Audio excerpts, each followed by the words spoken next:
ಸಕ್ಕರೆ ತುಂಬಿದ ಲಾರಿ ಪಲ್ಟಿ, ಓರ್ವ ಸಾವು, ನಾಲ್ವರಿಗೆ ಗಂಭೀರ ಗಾಯ. ಲಾರಿ ಚಾಲಕ ಪರಾರಿ. ಬೆಳಗಾವಿ ಜಿಲ್ಲೆ ರಾಮದುರ್ಗ ತಾಲೂಕಿನ ಹಲಗತ್ತಿ ಗ್ರಾಮದ ಹತ್ತಿರ ಮುದುಕವಿ ಗುಡ್ಡದ ಘಾಟ್ನಲ್ಲಿ ಸಕ್ಕರೆ ತುಂಬಿದ ಲಾರಿ ಪಲ್ಟಿಯಾಗಿ ಓರ್ವ ಸಾವನ್ನಪ್ಪಿದ್ದು 4 ಜನರಿಗೆ ಗಂಭೀರ ಗಾಯಗೊಂಡ ಘಟನೆ ರಾಮದುರ್ಗ ಪಟ್ಟಣದ ಮುದುಕವಿ ಗುಡ್ಡದ ಹತ್ತಿರ ನಡೆದಿದೆ.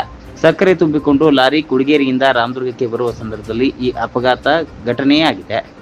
ಈ ಲಾರಿಯಲ್ಲಿ ಹಲಗತ್ತಿ ಗ್ರಾಮದ 3, ಹೊಸಕೋಟೆಯ 2 ಜನ, ಒಟ್ಟು 5 ಜನ ಸೇರಿಕೊಂಡು ಬಾಗಲಕೋಟೆಗೆ ಹೋಗಿದ್ದರು. ಬಾಗಲಕೋಟೆಯಿಂದ ತಮ್ಮೂರಿಗೆ ಬರುವ ಸಂದರ್ಭದಲ್ಲಿ ಯಾವುದೇ ಗಾಡಿ ಅನುಕೂಲ ಆಗದ ಕಾರಣ ಕುಡಿಗೇರಿಯಿಂದ ಸಕ್ಕರೆ ಲಾರಿ ಹತ್ತಿ ಬರುವ ಸಂದರ್ಭದಲ್ಲಿ ಮುದುಕವಿ ಗುಡ್ಡದ ಘಾಟ್ನಲ್ಲಿ 1ನೇ ತಿರುವಿನಲ್ಲಿ ಲಾರಿ ಪಲ್ಟಿಯಾಗಿದೆ.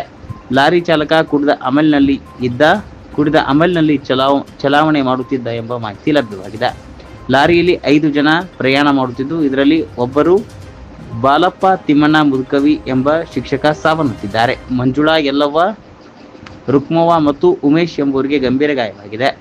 ರಾಮದುರ್ಗದ ಸರ್ಕಾರಿ ಆಸ್ಪತ್ರೆಯಲ್ಲಿ ಗಾಯಾಳುಗಳು ಚಿಕಿತ್ಸೆಯನ್ನು ಪಡೆಯುತ್ತಿದ್ದಾರೆ. ಸ್ಥಳಕ್ಕೆ ರಾಮದುರ್ಗ ಪೊಲೀಸರು ಭೇಟಿ ನೀಡಿ ಪರಿಶೀಲನೆ ನಡೆಸಿದ್ದಾರೆ. ವರದಿ ಪ್ರಕಾಶ್ ಕಟ್ಟಿ, ರಾಮದುರ್ಗ.